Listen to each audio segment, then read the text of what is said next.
Ayan, Libra, Sun, Moon, Rising, and Venus placements.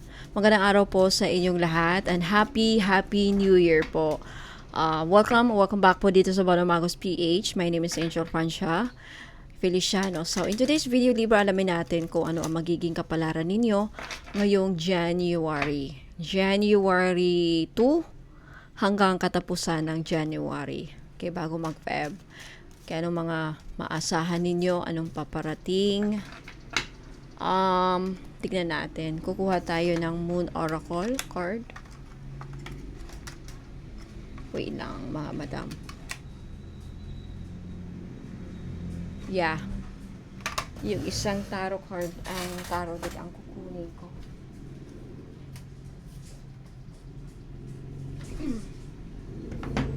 Ayan. No, paalala lang po Libra at sa lahat po ng mga ibang zodiac signs na nanonood, lahat po ng readings ko dito sa YouTube ay general reading lamang po. So, ibig sabihin, hindi po lahat ay makaka-resonate. Kunin nyo lang kung saan kayo nag-resonate, Libra. At iwan yung hindi. Libra, Sun, Moon, Rising, and Venus placements. Ano ang mga magiging kapalaran ng ating Libra? Okay, andito na. Libra. Maminsay at gabay. First, Libra, you have inventor. Okay. Mukhang meron kang pinaplano, Libra, sa January. At kung ano man yung mga ginagawa ninyo, may development ako nakikita. Okay, it's okay to fail. You can do it again and again. I think you will set trends. Yeah. I think yung iba sa inyo Libra magiging busy sa mga proyekto or may maumpisahang proyekto ngayong January or bago magtapos ang January, talagang meron kayong mako-complete, mapi-finish na project or creative projects. Ayan. Some of you siguro magre-renovate ng bahay, may aayusin, mamaya malalaman pa natin yan kung ano pang mga additional message. You have a hot air balloon. Okay, sa buwan ng January, Libra, may pagkakataon kang magkaroon ng freedom. Okay. Yeah, you will rise above. Magkakaroon ka rin ng bagong pananaw sa buhay. I think lalawak lalo ang iyong isipan at kung ano mang marami kang posible rin malayo ang mararating mo. January, I think may plano kang maglakbay. Yeah. There's also this sense of feeling good. I think overall sa January, Libra, maganda ang pakiramdam mo sa loob ng isang buwan. Yeah. Defying gravity. When it comes to your money, magiging continuous ang flow. Basta, importante magkaroon lang ng balance, no? Balansihin. Chess, strategy, and crack shot. Okay. I feel like sa mga may negosyo, Libra, okay, I think sa buwan ng January, I think marami sa inyo talaga ay ang focus ninyo ay mga goals ninyo, anong ma-achieve ninyo sa taong 2026. I think marami sa inyo makakaisip ng magandang strategy, paano umangat. Again, at meron dito yung magta-transform. May malaking pagbabago sa buhay ninyo. And with the crack shot, okay, kung meron mo mga ibang tao na minamaliit ka Libra or like ina-underestimate ang kakayahan mo, magugulat sila sa mga resulta or mga ma-achieve mo starting pa lang January at tuloy-tuloy na yan hanggang sa matapos ang taon, I tell you. Because you have here the chess and the crack shot. This is an energy kung saan you will be unstoppable. because I feel like marami sa inyo January, lalo kayong tatalino, mas lalo kayong magiging matapang, magkakaroon ng lakas na loob na talagang ah magkaroon din ng malakas ng motivation na talagang magsasucceed kayo sa buhay. Okay, trabaho man, goals man, personal goals, or sa negosyo. Some of you, iba dito, may magandang maisip na negosyo at yung negosyo ninyo talagang papatok. Kaya lang, with the eclipse, meron kang hindi nakikita. Okay? Or may mga bagay na may mga tao siguro maglilihim sa'yo. Malalaman natin mamaya. Okay? Now, bago natin ituloy Libra, okay? Sun, Moon, Rising, or Venus placement. Pakinggan nyo muna ito kasi may invitation ako para sa inyo. Ayan, salamat. Hello po mga kabonom. Kung pakiramdam mo po ay bigla kang nawala sa alignment, laging may harang, mabigat ang pakiramdam o hindi makausad ang pera, trabaho, ayan, negosyo, relasyon o personal sa buhay, posible pong may energetic interference na nangyayari sa iyo. Now, sa January 15 po, 2026, magsasagawa po ako ng back to sender ritual kung saan lahat ng kulam, lahat ng witchcraft, mga black magic, mga bad rituals, psychic interference or psychic attack, mga evil eye, mga inggit, paninira, galit at anumang masamang intensyon na ginawa o ipinadala sa iyo, ibabalik ko sa pinanggagalingan nito. Okay, so pamamagitan ng back to sender ritual. Walang dagdag, walang bawas. Ayan, at dahil sa ilalim ng divine justice at protection, ibig sabihin rito, hindi ka madadapuan ng karma. Kasi ibinabalik lang naman natin kung ano yung mga ginawa, right, sa atin or sa inyo. Ayan, so para saan ang ritual na ito? Para sa mga may kinulam or mga kung pinaghihinalaan mo na may gumagawa sa iyo ng masamang ritual, feeling mo na ginagawan ka ng kulam, ayan.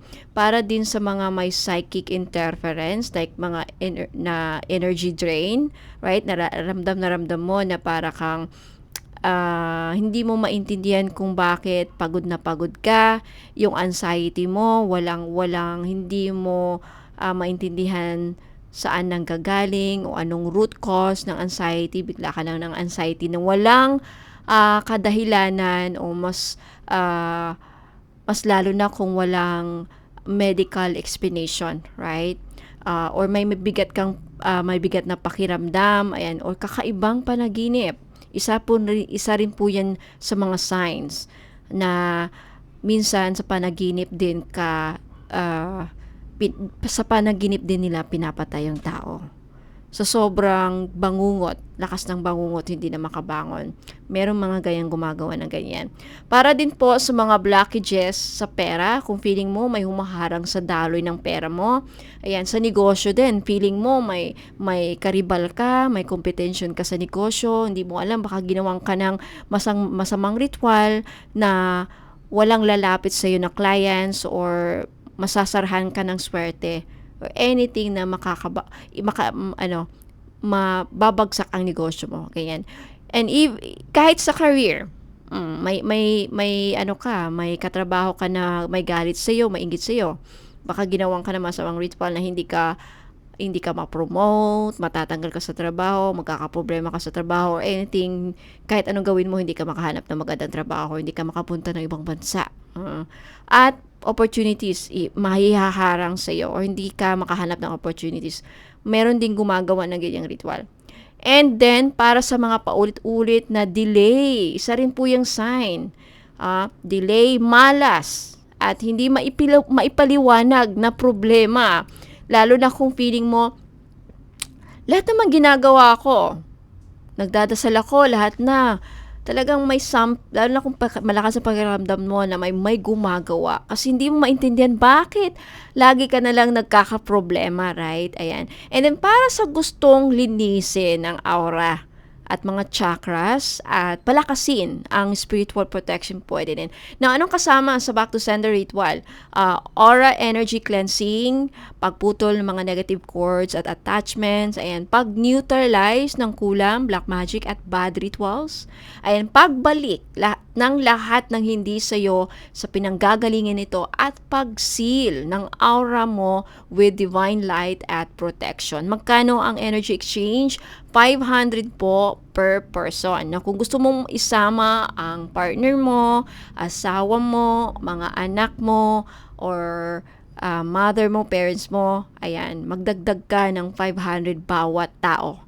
Right? Ayan. So, sad to say, I have limited slots lang po. Okay? So, ang kaya ko lang maisama dito up to 40 to 45 maximum people. So, kung ayaw mong maunahan ng slot o gusto mong no reservation po dito, kung gusto nyo magpa-reserve ng slot, kailangan yung magbayad. Okay? Ayan. So, ayan. Now, lahat ng confirm payments, okay, ayan, maisasama sa ritual. So, ako po magsasaga ng ritual, okay? For more information, kung gusto nyong maisama, paano ang mode of payment, 3 lang, GCash, Maya, and CIMB Bank. Ako lang po ang papadalan nyo ng pera. Walang iba. Angel, Francia, Feliciano. Yan po ang pangalan. Pag may ibang pangalan, ang magre-receive ng iyong payment, scammer po yan ha. Automatic scammer po yan. Ako lang po. Pangalan ko sa GCash, Maya, at CIMB Bank, Angel, Francia, Feliciano po. So, para iwas scam, okay? So, paki-message na lang po ako hanapin nyo po ang Facebook page ko, Bonum Magos PH, yung may blue check. Verified po yun ni Meta. Okay, ayan. So, tandaan, alam nyo, mga madam at sir, hindi lahat ng laban ay nakikita natin. Alright? May mga gumagawa talaga ng mga bad rituals. Kaya man nating tanggapin o hindi, paniwalaan man natin, wala. Hindi kasi yan nakikita ng normal na mata eh. Ayan, energy yan na ginagawa. So, ayan, yung tinatawag na energetic at spiritual warfare. Ayan, so again, maraming salamat sa pakikinig, Libra. So, again, sa gustong sumali sa back to sender ritual na gagawin ko, ako po ang gagawa. Okay, hindi kayo. Kaya nga, kung gusto nyong sumali, maisama ninyo. Kung gusto nyong maisama sa gagawin kong back to sender ritual, ayan. Magbayad lang kayo ng 500 per person. Ang link, okay, nasa comment section yung link. Paki-click na lang yung link na nakalagay doon, back to sender FB page link. And then, pag makiklik yung FB page ko na yun, yung link na yun, lalabas yung FB page ko. Okay, verified ni Meta, of course, my blue check. And then, mag-message na lang po kayo doon. Okay, so mga nagtatanong, mode of payment, 3 lang, GCash, Maya, and CIMB Bank. Pag taga-ibang bansa kayo, okay, partnered na ngayon ng Western Union through GCash kaya pwede na. Western Union, Alipay, you can transfer money na sa GCash. Okay, direct. Ayan. For more information, mag-PM lang kayo. Okay, ayan. Tuloy na natin, diba, ano pang mga mensahe, gabay at kapalaran para sa ating libra sa buwan ng Enero 2026. Spirit guides and angels.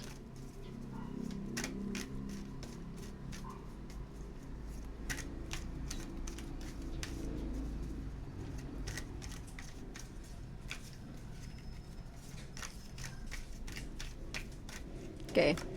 Diba, you have the 3 of Cups. Okay. Pagdating sa mga kaibigan, huwag kang magtiwala. Okay? Libra, I think isa sa mga taong hihila sa'yo, umpisa pa lang sa buwan na ito, January, isa sa mga taong hihila sa'yo pababa, Libra, ay mismong kaibigan mo or nasa community. Bakit lumabas? Andyan yung eclipse. Andyan yung chess at yung crack shot. I feel like, Libra, hindi mo maiiwasan na may mga taong maiinggit sa'yo because of their insecurities.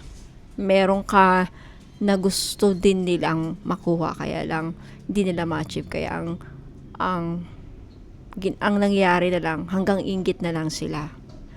And dahil sa inggit na yan, sad to say, merong mga kaibigan na gagawin lahat para masira ka, sirain ka sa negosyo, sirain ka sa trabaho, isasabotahe yung mga plano mo. So, mag-ingat lang. Kasi yun nga, sabi ko kanina, may hindi ka nalalaman. May tinatago sa'yo. Baka sa harap-harapan, maganda sila, magandang pakikisama. Yung ba, kumbaga, huwag kang masyadong magkumpiyansa. So, mag-iingat ka sa mga taong ito.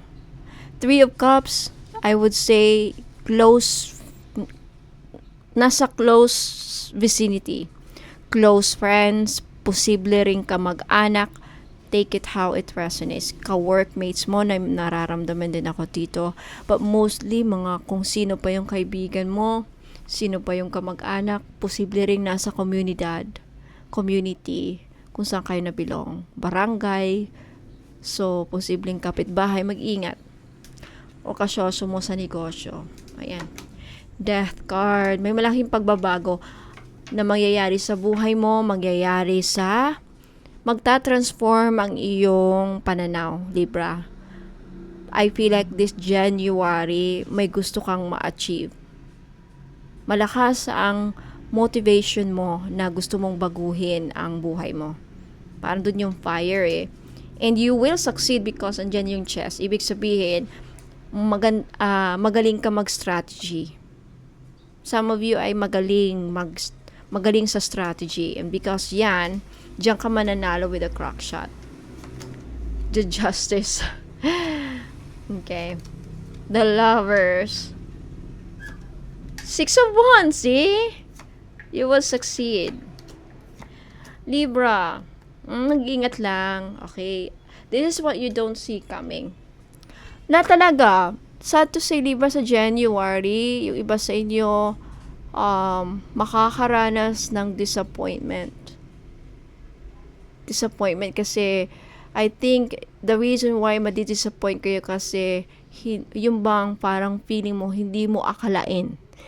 Because of the eclipse, parang hindi mo in-expect. Parang, okay, ito ha, pwede nyo itong balikan. Libra, pwede ito nyong balikan. Sa February or March, pag nangyari itong tinutukoy ko, pwede yung balikan at sabihin at mag-comment, Ma'am, tama ka sa hula mo. Trinaydor ako ng sarili kong anak. Joke lang. Trinaydor ako ng kaibigan ko, kasamahan ko. Trinaydor ako ng best friend ko. Trinaydor ako ng sarili kong pamilya, kadugo, o sino man yan. Na yung pagtatraydor, hindi ko alam exactly. Posibleng sa pera, posibleng unfair treatment, posibleng third party, and the Lovers. Okay? So, anyway, when it comes to money, you will succeed. Meron kang maisi-celebrate. Ayan, talagang malaking pagbabago ang mangyayari sa iyong finances. Ayan, yung in conjunction with the Death card, anditong Page of Pentacles. So, I feel like makaka-receive ka ng financial opportunity through business, through investments, through saan ka man nagsusumika para kumita, saan mo man yan kinukuha ang pera, may malaking pagbabago dyan kung saan ikakaangat mo, Libra. Ayan Three of Cups and the 6 of Wands, may reason kang mag-celebrate sa January, and a lot of you, if hindi, yung ilan sa inyo, it has something to do with money. Siguro mababayaran ka ng utang, siguro meron kang ginagawang produkto and then nabenta mo, ang laki ng kita. Siguro makabenta ka ng lupa, laki ng commission mo. Something like that. Doesn't have to be specific. Basta, or it could also be just feeling like successful ka. Ngayon mo matatamasa ang success sa January, kaya pala hot air balloon. Feeling mo ang talagang para kang elevated ka, parang elevation of success. Alam mo yung feeling na yun na parang ang layo, talagang maangat, ang layo. Just imagine how you will feel when nasa hot air balloon ka. Feeling mo parang ang laki ng na-achieve mo. Yan ang nasisense ko dito. Palas, dito yung 6 of Wands. This is energy of victory and success. Because of your strategy. Ang ganda ng strategy mo dito. Sa negosyo, sa kasosyo, sa ka-deal, sa ginagawa mo, creative, kung ano man yan. Right? What else? Now, pagdating sa love life, sino dito ang involved sa third party? Pagod na. January, I feel like may ending na mangyayari. Some of you Libra, sa makarasunit lang po ha. Kung ikaw ay namomblema sa third party, asawa ka man or kabit ka man mismo or sino ka man, basta regarding sa third party, pagod ka na, kaya ka disappoint. Some of you talagang you will choose to let go. Because I feel like yung iba sa inyo makakaranas ng betrayal, kung hindi betrayal, katoksikan sa third party. Like, may gulong mangyayari, posible. Slight lang, hindi naman lahat. Ilan lang.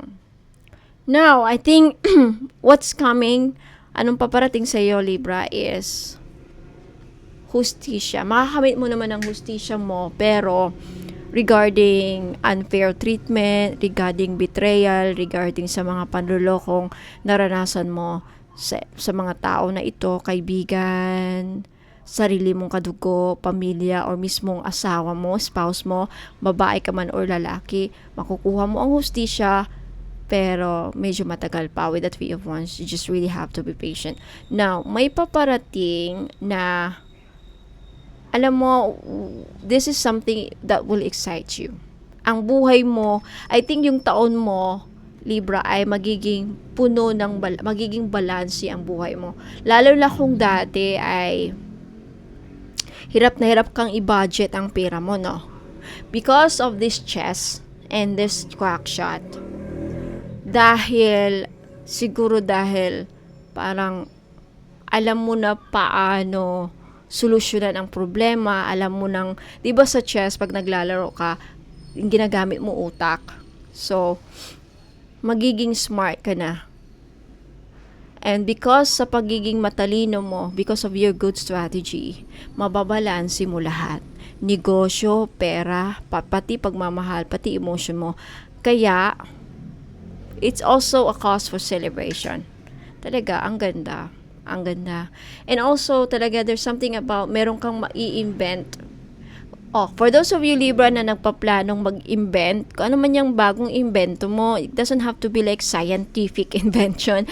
Like, bagong inventong produkto, bagong pagkain, bagong item, shoes, bags, or jewelry, or anything, or pagiging creative, pagpa-vlog, baka ngayon ka palang magsisimula, it will lead to your success.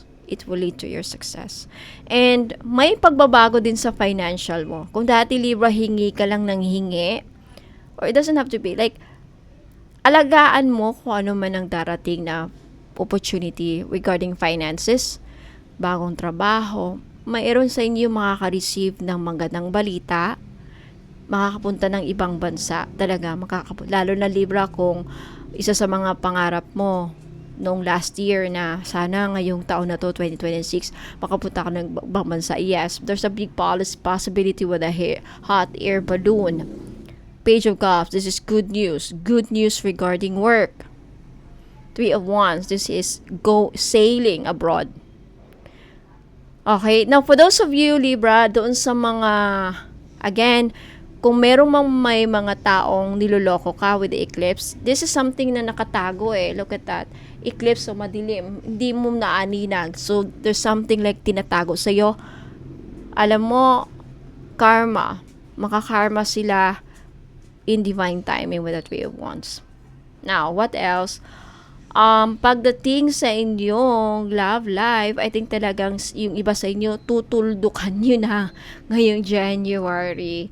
Kahit gaano kasakit with the Five of Cups. Some of you, I think kasi alam nyo, na-realize ninyo na I have to make a decision na. Ayoko kasi itong madala-dala ko hanggang matapos ang taong 2026. I think marami talaga sa inyo, you are excited for new beginnings, excited sa mga pagbabagong mangyayari sa buhay ninyo. Okay, so Libra, Sun, Moon, Rising, and Venus placement, hindi na po ako magtatagal.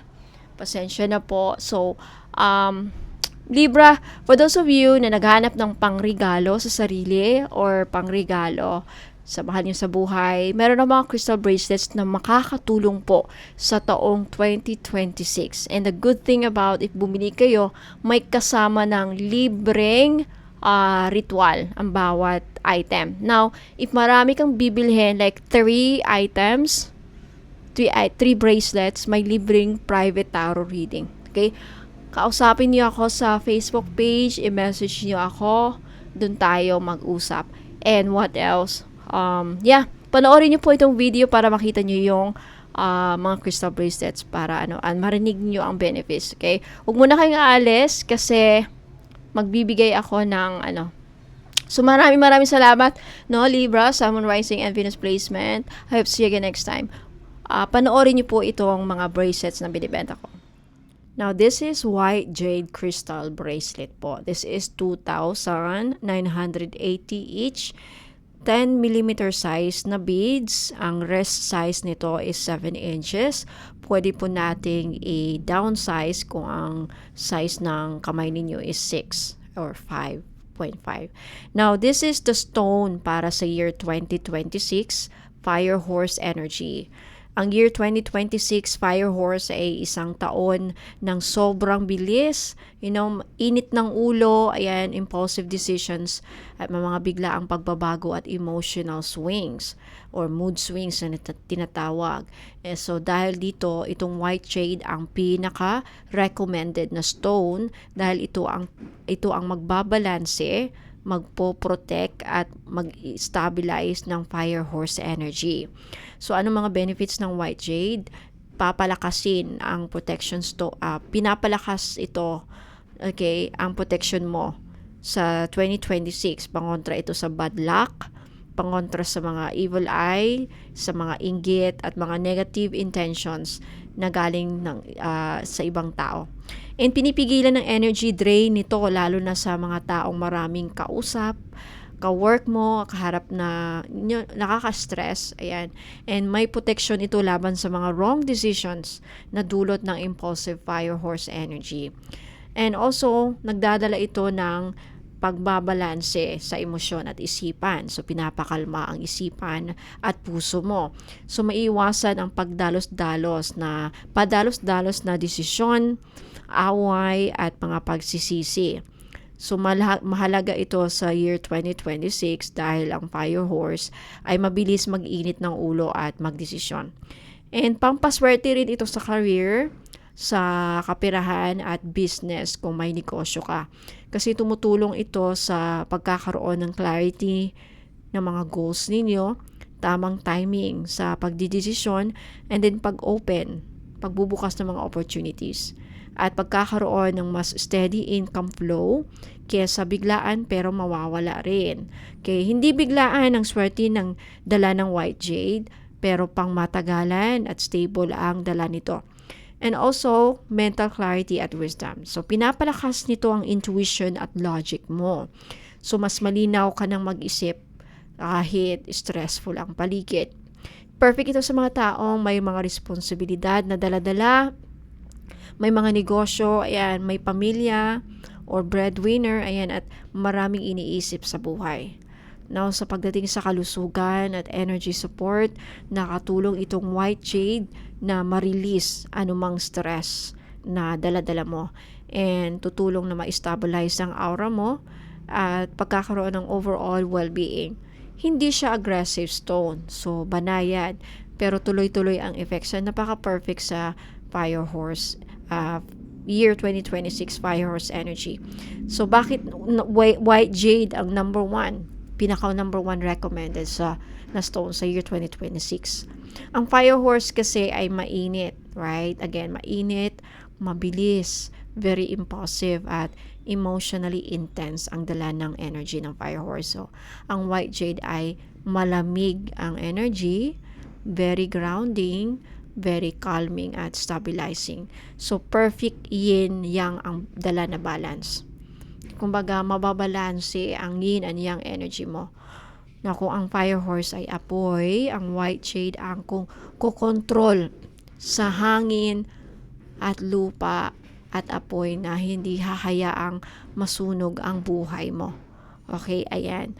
So recommended intentions sa white jade: protection for the whole year, stable career and finances, peace of mind and emotional balance, long-term luck na hindi pa bugso-bugso at pang long-term, pang matagalan at hindi agad mawawala.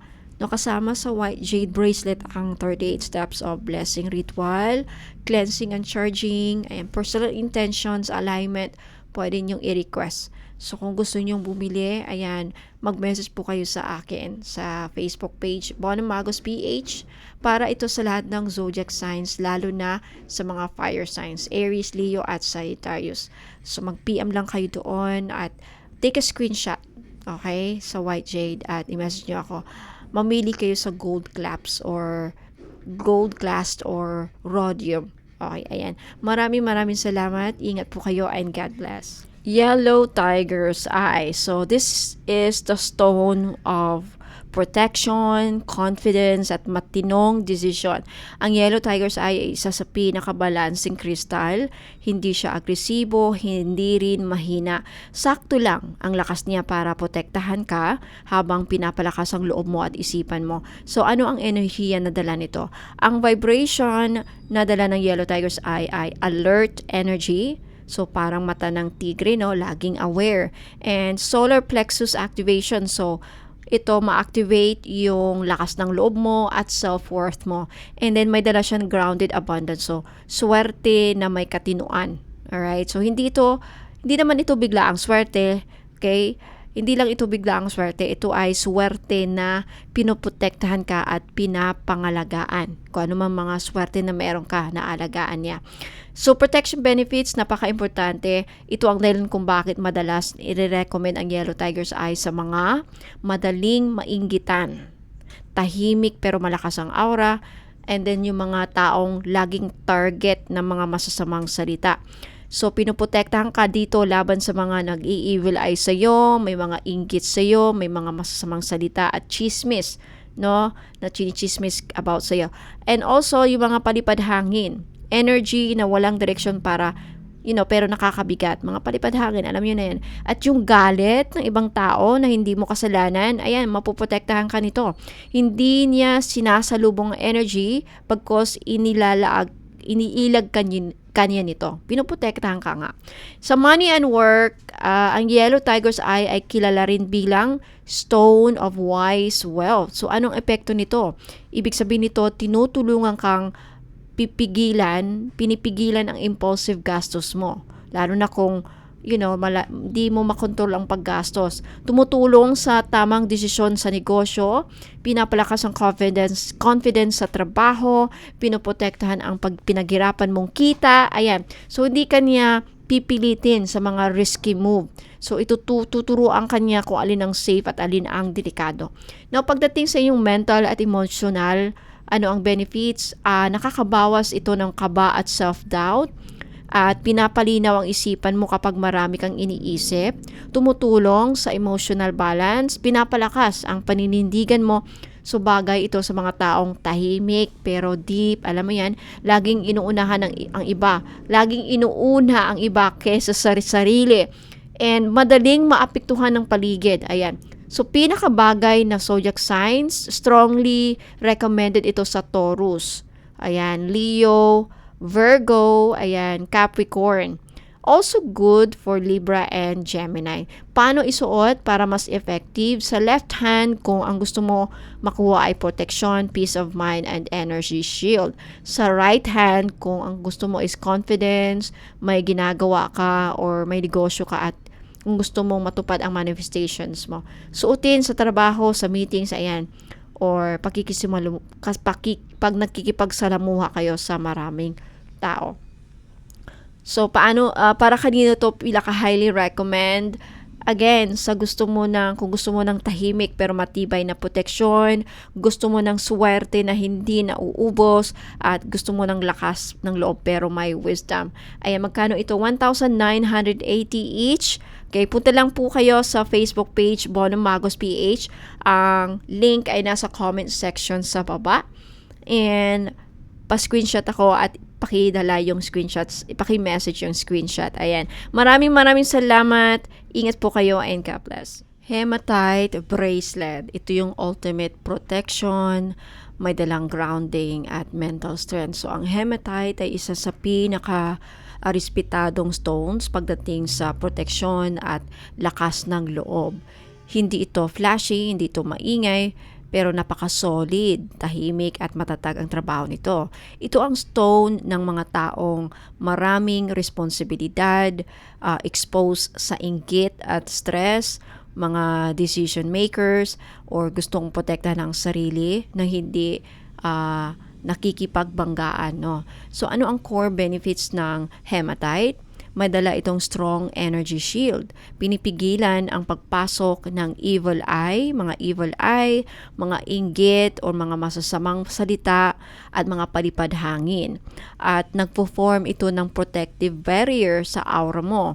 Hindi ka basta-basta tinatamaan ng negative energy.